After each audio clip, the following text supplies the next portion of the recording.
In this video, I'll show you how to export a Figma design to Adobe After Effects without any coding using a powerful plugin.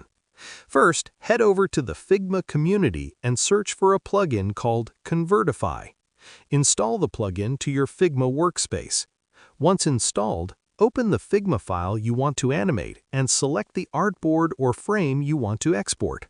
Right-click on the selected frame, go to Plugins and run Convertify. Inside the plugin, choose the option Figma to After Effects.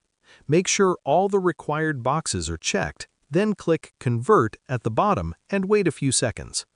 After the conversion is complete, Convertify will generate an Adobe XD file. Download and save this file to your computer. Now open the XD file, select the artboard, go to File, choose Export, and then select After Effects. This will automatically launch Adobe After Effects and create a composition that matches your original Figma artboard exactly.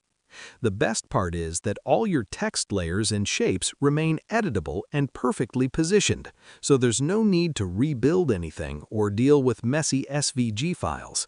And that's how you export a Figma design to After Effects quickly and easily.